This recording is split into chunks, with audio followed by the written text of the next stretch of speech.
What up brothers, it's Clipper King returning for another new figure review from our channel. As you can see, the figure in front of you is the General Zod from the Man of Steel movie. I'm going to get it all scored up, get you some posers, and also before I start I'm just going to give you a brief look round because it'll give you an idea of what videos I want to do this weekend. I pretty much put this weekend to one side and I want to be sort of filming non-stop, so I'm going to right backlog on. So I'm going to do this now obviously. Then I'm going to do the new Wolverine. Then I'm going to do the Aldo Rain figure. Then the Derek Rose. Then Blake Griffin.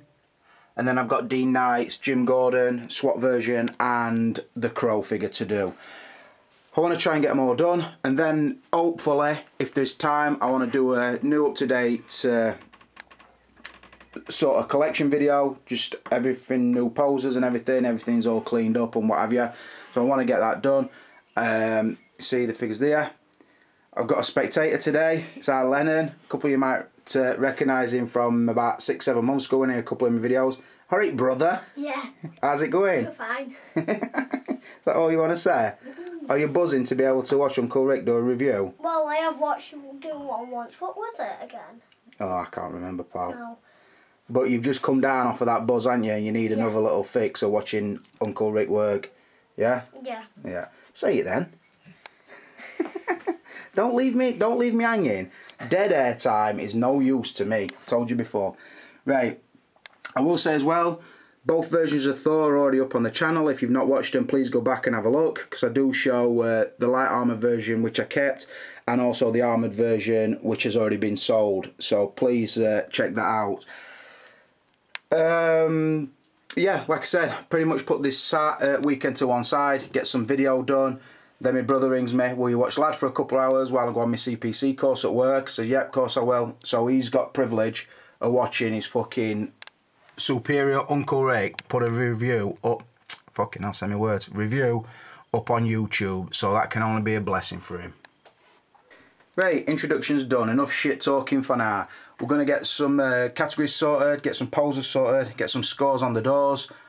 I only want this review to be sort of coming somewhere under 30 minutes. I don't want to go mental because like I said, I've got a shitload of filming to do.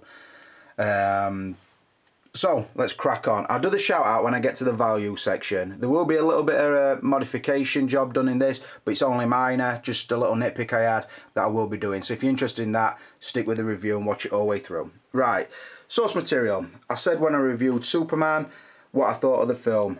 I really enjoyed it. I'm not a massive Superman fan, like I've said before. I didn't really like the Christopher Reeve Superman films, and also the Superman Returns I thought were total and utter dog shit.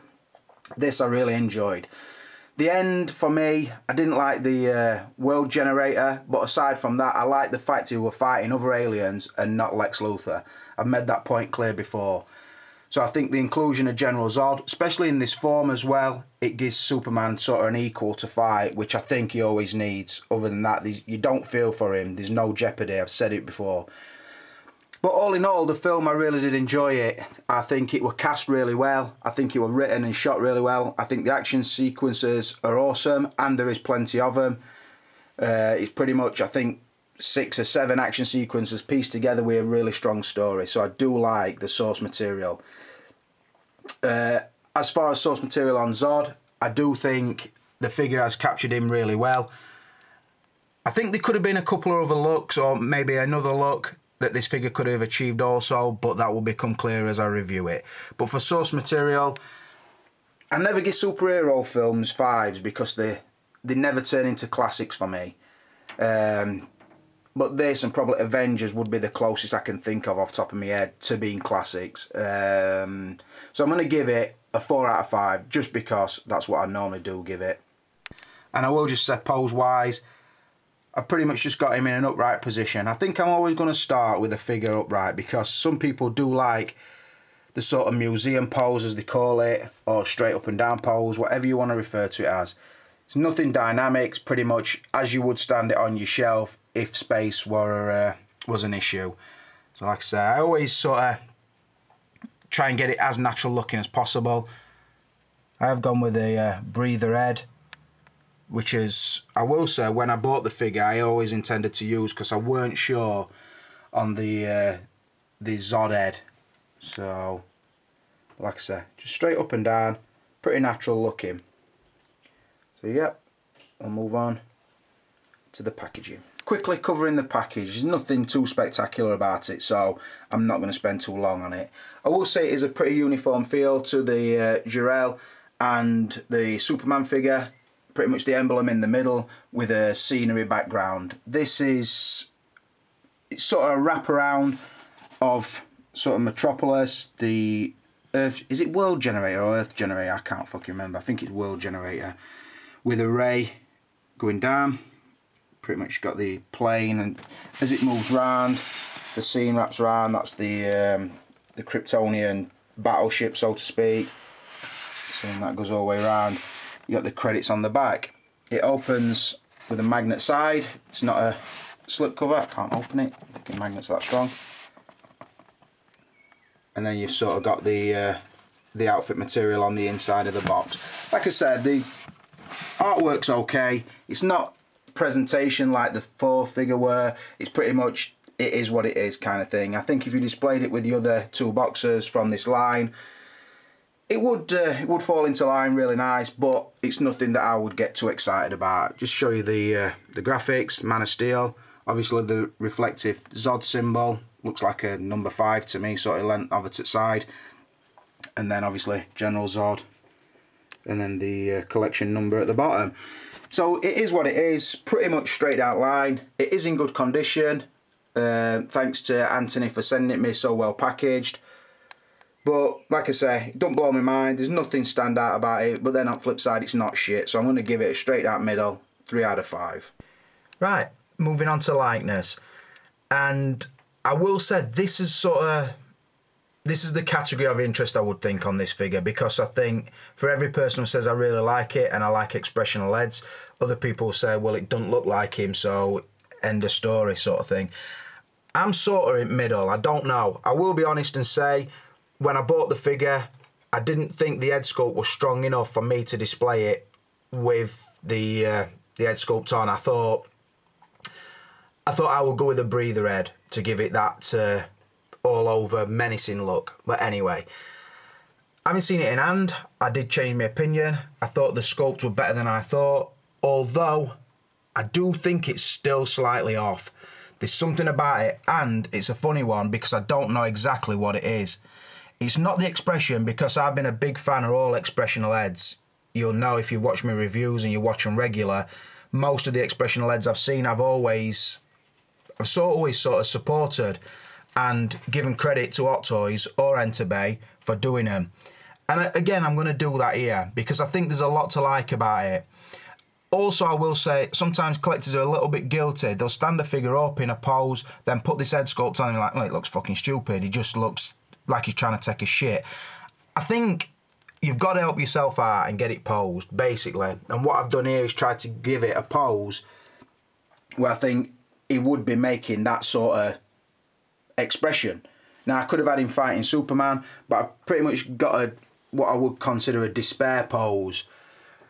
He's got his hands, sort of the really heavy tension hands. Just gonna look round, like I say. I will say as well, he's not on the stand here, which takes some doing, and I'll make that clear when I do the outfit and articulation. But as you see, he's got a nice dip, body's full of tension, could be screaming, "Why, Lord, why?" I don't know if he'd carry off like that. He might shout, "I will find him," or some shit like that, I don't know. But that's pretty much the theme of the pose. So you've got to pose it like that to make the head sculpt work. Like I said, I won't bullshit you because nobody's paying for this figure for me and sent it me, so I ain't got to fucking lie to you. I'm not going to say it's perfect because it's not. But is it good enough to display? I would say yeah, because up to me starting this review, I've displayed it with this head sculpt on and not the breather. But like I say, if I were lying to you, it'd pretty much go against what my fucking channel stands for. So it is not perfect, but it is good enough. I will also just swap that out to the breather head for two reasons. I'm going to show you what it looks like with that head in this pose, but also show you what I don't like about the next category that's coming up. So I'll put a slight pause in here and swap the head out. So head swapped out, again, same pose. Just to talk about the appearance, the breather head is really well done. It is just sculpted plastic, but it's painted in a way that through eye glossing and really nice paintwork gives it kind of a translucent feel, like a liquid feel, if that makes sense, and really goes well with the armour, and sort of gives it appearance of glass. If glass were to be able to form and reshape, that's how it does. Look how the light catches it. I'll try and get it nice and close for you. I know there's some other good reviews out there, so you would probably see it clearer than mine. Possibly if Xenomorphs reviewed it, you would think that his lighting and his camera techniques would make it look better still than this. But I think you get the idea of what I'm saying. It has got a skeletal feel about it, which I really like. Again, menacing, and altogether, it sort of reminds me of two things. It's got like an insect feel, like if you were using giant insect armour for your coat or arms, so to speak, but also reminds me of Sauron in the prologue section of Fellowship at Rings. It's got that feel about it, and Callum used to have that figure, like a 7-inch scale figure, and the armour felt like this. It's not quite, I don't know, it's not quite Knights of the Realm, it's something futuristic, but taking that knowledge, and I do like it. And like I said, just covering the brie red, I think it fits really nicely with the armour as a whole. Nitpick time, and I will tell you what I did to remedy this as well. Look down the side of the breather, sort of there at the side of my finger, and you can see the fact that his outfit is really open. You can see it at both sides, and the more extreme you move the head, the more you can see it. Now I'm sure in the film, when he's got his breather head on, he surely doesn't have his neck seen. I think this collar section is closer in, or there's more to it. So it, I don't know, when I put it on I thought I don't really like that, and I tried pushing the armour up and it still made the neck look too open, and I don't like it because it sort of throws off the fact that he's got the breather head on. But to score up the sort of, we'll call it open head, the Zod head and the breather head combined, like I said, the Zod head's not perfect. If it were, I would have given it an easy 5. This is awesome, and I can't imagine that they could have done this any better than they have done. But the mark really comes off for the Zod head, and I'm only going to give it a 4 out of 5. Just to zoom out, show you the pose again. Like I said, we'll call that one anger or desperation. Look at, like most reviewers, they might find that pose, they might stumble across it, you know what I mean? But what they would do is they just have his cape trailing behind him, and it won't look aesthetically pleasing. Not with Uncle Clipper. You know I don't like to toot my own horn, but look at fucking swag through that cape. Just using scenery around it, using my steps. Look how it drapes down. That is what they used to call beautiful. What is it, Lennon? Beautiful. Say it again, my friend. Beautiful. No, say it like this. Beautiful. Beautiful. Awesome. Chip off old block. Right, moving on to outfit, and this is a really strong category. It's pretty, I won't say basic looking, but when you look at it, you sort of judge it in a way, and I know because I did myself. In my mind, I'm thinking Predator figure, covered in armour, articulations, fucking shot to shit, won't move, which in effect would kill Zod, because you think of Zod within the movie, and he's moving around, he's agile as Superman is, so you're thinking, I do want it to look bulky, I want it to look accurate, but I don't want that to lose any functionality. Now, Hot Toys have done a stroke of genius with this, I think, and massive respect to them. So, just to show you first, pretty much gone for a pose. He's on the flight stand. He's pretty much just coming down to land in like a gliding pose.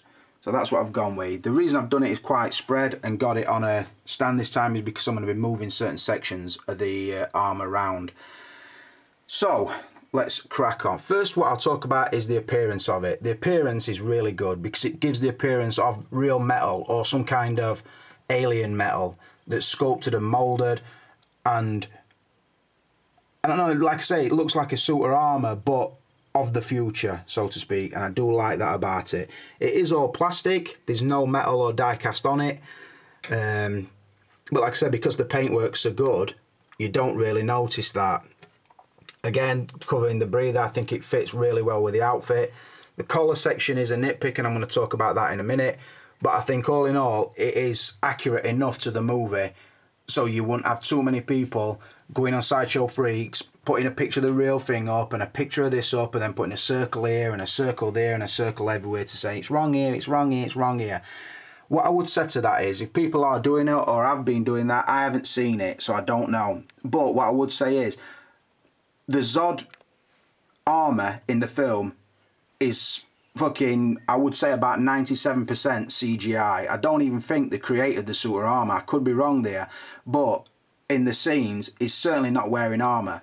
So you've got to give credit to Hot Toys for making in a solid form something that the film set never, or the film company never even did. Same with the Iron Man things, and then they get them to move in a certain way, and then people say, well, I can't get him to do power pose, and I can't get him to do that. And you think, well, the actual creators at suit couldn't even fucking make it. So give Hot Toys credit for making something that does move, does function well, and looks good. So let's give them some credit.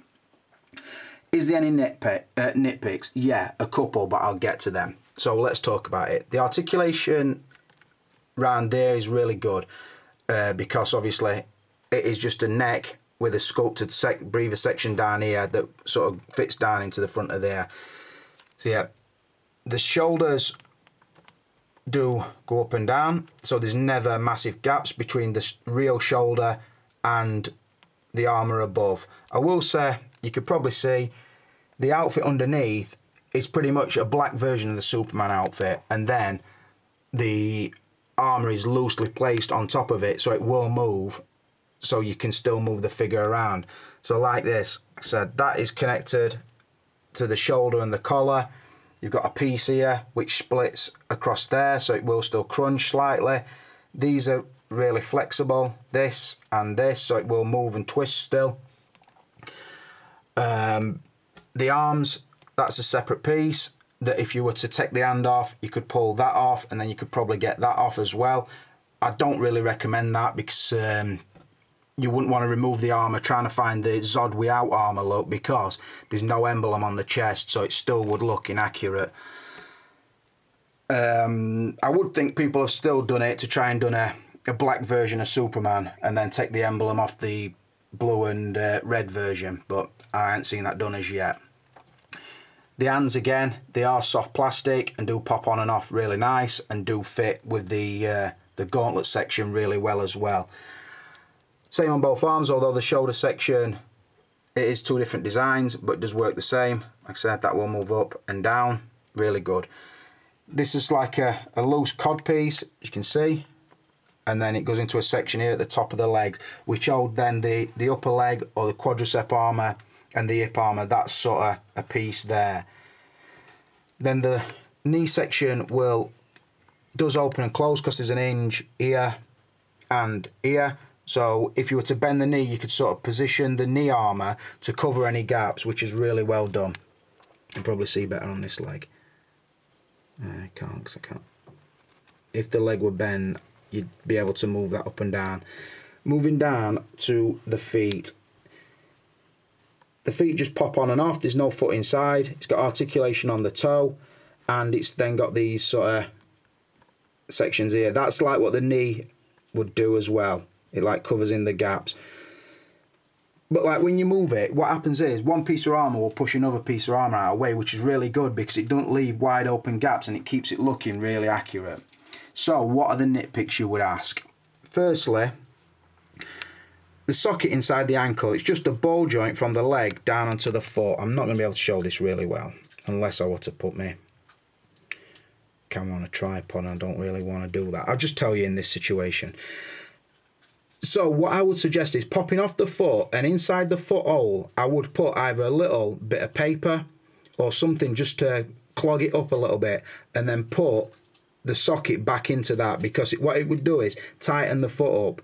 Because one of the nitpicks on this is not only is the ankle joint pretty loose, so is the toe joint. You can see hardly touching it. So when it's stood up, what it will do, if it leans forward, the foot will bend underneath weight and it'll tip forward. And because you don't have a crutch grab stand with this figure, it becomes very fucking irritating. So I say it's a nitpick. To be honest, they should have either given us the stand that would remedy that or make the ankle joints super fucking tight. You can do it yourself, like I say, and I will be doing it on this when I get some time, but I haven't as now. So that is nitpick number 1.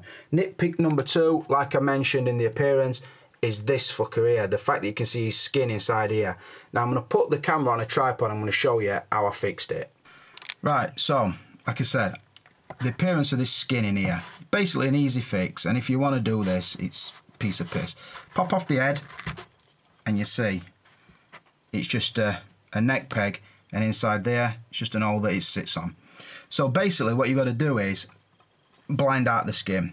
What I did is, I cut got some black fabric, just off an old football kit or something, I can't remember what it were. Just a piece of black fabric that looks kind of like an upside down teardrop. I just cut that, put it over the neck peg, and then, this is my cleaning brush, I just used the other end of that, and what I did is, I just went round, pushed that down into the suit, and just tuck it all down round it. That's what I did. Just trapped it all in there. I won't be able to do it really good because I'm at a funny angle. Just try and make it all neat and tidy, and then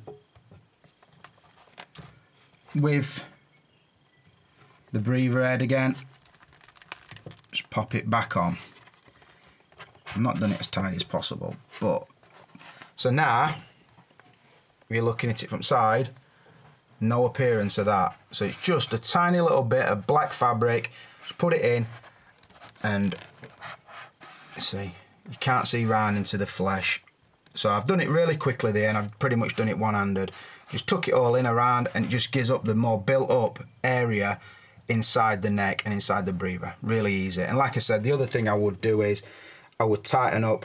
In fact, now let me, hang on, see if I can get this in shot.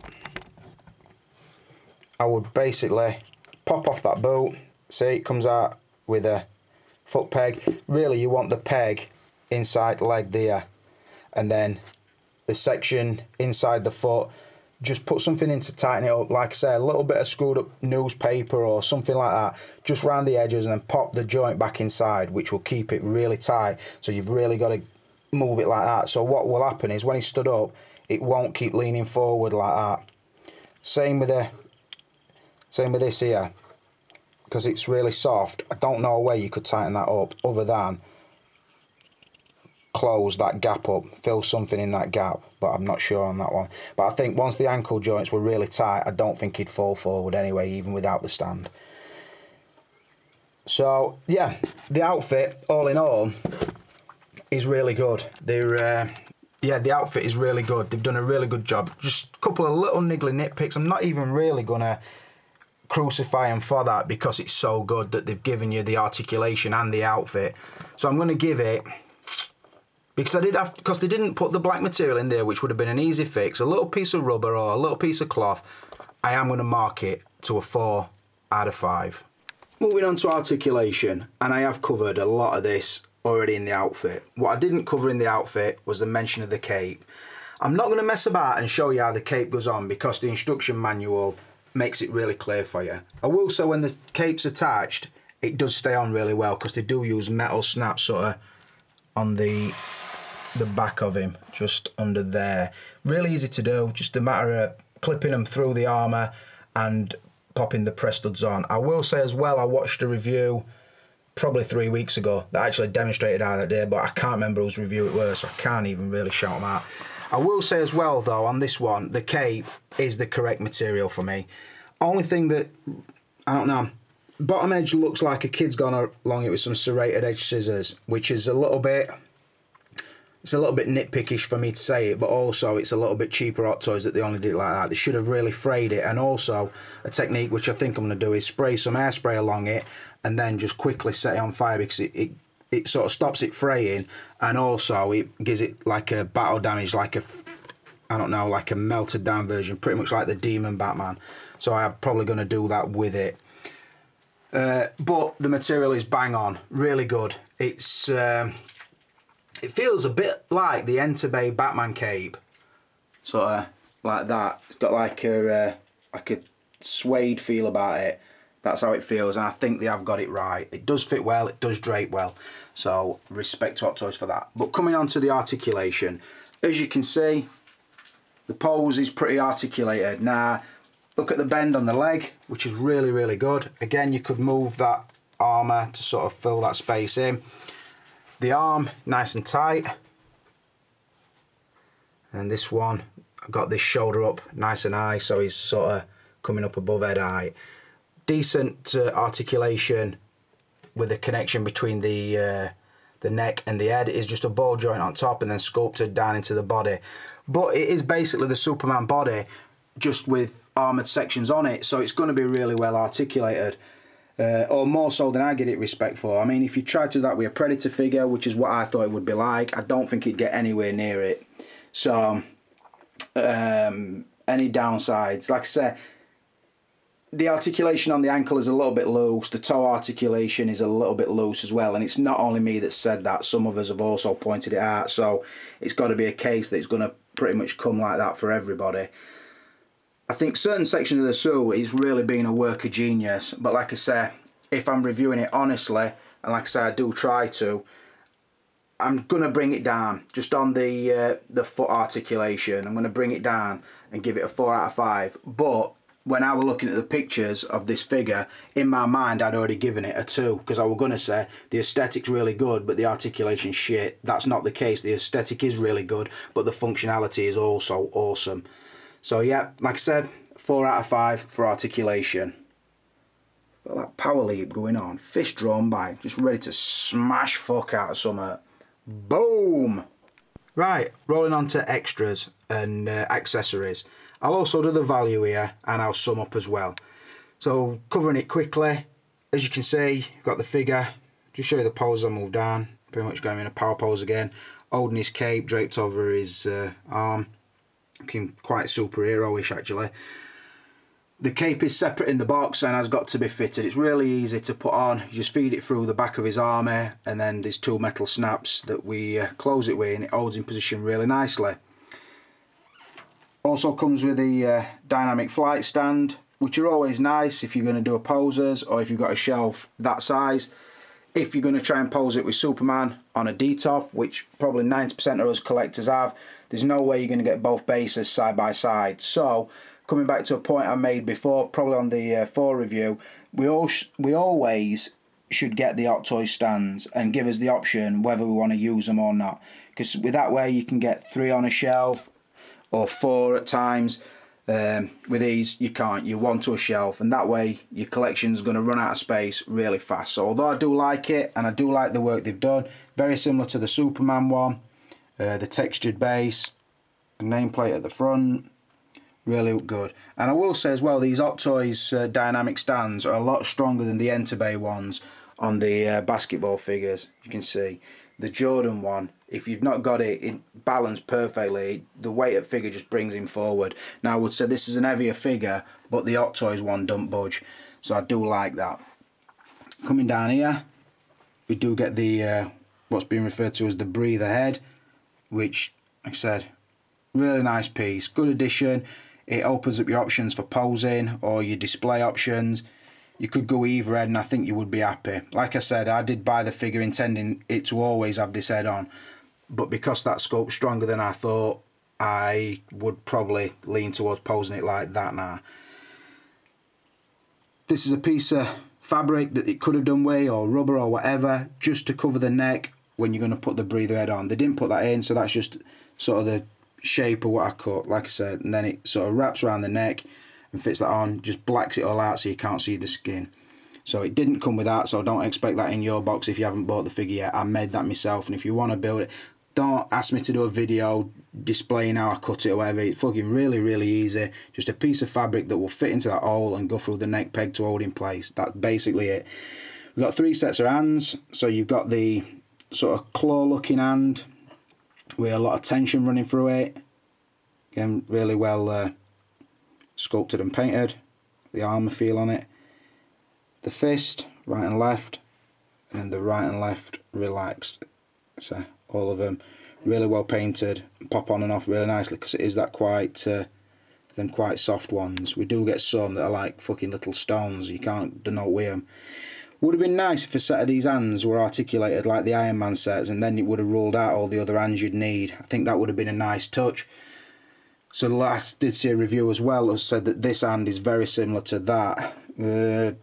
See his point, but I don't know, they're different enough for me. But like I say, if they'd have put an articulated set of hands in, then they wouldn't have been that problem. Hand pegs, always handy. I very rarely use them, but it's always nice to say I've got a backlog of hand pegs if out does break. And then the instruction manual, which like I say, always worth a read. It'll tell you how to look after your neck section, so you're not scratching it all up and that.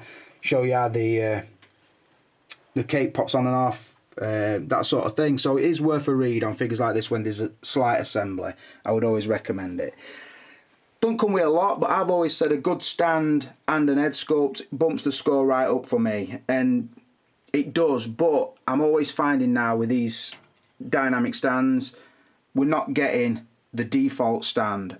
Always put a default stand in Hot Toys, regardless if it's an Iron Man, Superman, something that's going to be flying, a Predator. Always give us that option, I say, because they don't, and sometimes you need it, not for the figure, but for the collection, so to speak, for the space requirements. It's like that. I can't put, if I put Batman on his stand, this Joker on his stand, then his stand don't fit in things. So I'm using these little fucking piece of shit round black things, and it's wank. They won't fit in. So think about the size of the stands. Always give us the default stand. But it don't come with a lot of other stuff. I don't know what it could have come with. I think at this price range, I don't think it would have been too much to ask to have the armour removable or swap out parts so that it would make him into the sort of his suit that looks more like the Superman suit. I think that would have been within the price range. He's basically got the suit on underneath, so they could have had it so this were removable some way or another, and then he'd got another set of boots, and then all he would need is a magnet emblem that would fit onto his chest. Done. You've covered both versions, but Hot Toys don't do that. They think we'll gear this version now, and then we'll do the sort of the stripped down version as an exclusive. They think we're fools, we're not fools. We see it all coming. So, I am going to give it... See, I would have given it a 5 for the head sculpt and the base, but because it didn't come with the other base, I'm giving it a 4. Fuck it. I'm going to stop rambling on. Value-wise, I bought it off Tony Sang from Hong Kong, who's my man who will go into shops and buy us these figures and send them for a small price. I will say he's better than most eBay sellers that I've sold on the early release prices, and I will say in some cases he's sold me figures cheaper than I could have got them in this country. So that just gives the reflection of the price. I'm not going to give you the dead on price because, well, for two reasons. Firstly, my belief is if two people do a deal, then it doesn't have to be everybody's business. And secondly, I don't want to give you the prices because I know that a majority of people will go and say, well, Rick got it for this price. Well, that probably is the case. I probably am getting it a little bit cheaper than anyone else. But if you think about the fact that 2 weeks ago, Tony probably sold to 3 collectors. This week, I know the deals he's done because I'm seeing them through my Facebook, and he's got to have sold 20, 30 figures. So in return for me getting my figures slightly cheaper than you guys, Anthony's selling a lot more stuff. So it swings and roundabouts. But I don't think that some people won't be naive enough to think, well, yeah, that I paid that for my Zod, so Rick's got to have paid that price. That might not be the case, but like I said, you never know because I won't say. So I'm going to take if that is the case, then I'm going to take the prices on what I see I'm going for sort of on Sideshow Freaks and then 16 Bruce or Toy HQ or Good, the Bad and the Robots. I will see sort of what I would class as the retail price, and I could be wrong, but I think it goes sort of from a region between 145 to like 165. But that, fucking hell, I arc for the olden days where you could get figures for like 100 quid or 130 quid. I know them days are gone, although the pound's getting stronger again, so it's bringing the prices down a little bit. I don't know, what do we expect for his money nowadays? I sometimes think, am I being too harsh with the value? Is that value for money, or am I not getting enough bang for my buck, so to speak? But in the past, I've had DX figures for the same price as this that came with a lot more stuff. So I'm going to take that into account. I'm only going to give the value I got a good price, so I'm still going to give it a 4 out of 5. If you're paying like 140, 145, you take it as a 4. Obviously, every tenner on, knock a point off, I suppose. If you're paying it region of £200, then fucking value would be a 1, because it's not a £200 figure. Well, not for me anyway. But that pretty much explains that. I've just mentioned a few times where the figure came from. Massive shout out to Anthony. Every figure I've gone to him, can you find me? Normally he's done it within an hour. In the case of the Jack of Spades, it took him a couple of days to bring me options back. In the end I did get it, and I'm buzzing to have it. But every other figure, so like the Zod, the Thor, the Wolverine, as quick as I asked, he had me an answer. He had me a fair price, and I will say he beat eBay every time. So I'm happy with it, and a massive shout out to him and continued success. I hope he keeps selling figures, even if it's down to the case that some of these eBay buyers have got to start bringing their prices because he's taking their business. If that is the case, then that's the case. Well done to him, because he's not being greedy. I hope as well that the guys who have always bought loyally from the UK sellers, I do still rave about the UK sellers because they've all been really fair to me. The only downside is, as we all know, and it's no secret to them, you're going to get your stock later. I personally, if I weren't a YouTube reviewer, I would be happy with that, because I would want the lower price. Because I am a YouTube reviewer, I need the figure as soon as possible, or it does bring me reviews down. As good as I like to fucking brag that I am, it's not always the case. It is about the time that you get the review up. So for that reason, I do need to get the stock as soon as possible. Anyway, massive shout out to Anthony, and like I say, I will put his link below. Overall, I've given it a 27 out of a possible 35, which is, that score seems to be pretty popular. A lot of figures seem to be getting 27s. I don't know if it's because I'm docking the points in the similar areas all the time and not in others, but like I said, it is a nice set. It is, I would think, a must-have companion piece to your Superman, whereas I feel that Jor-El isn't really. What more can I say? Not much really. Keep an eye on my channel, because there will be information coming thick and fast. And like I said, I hope that helps anybody who had that nitpick with the neck showing. It's really easy to do. Like I said, if I can do it, anybody can do it. But for now, this is Clipper King Brothers, and I'm out of here.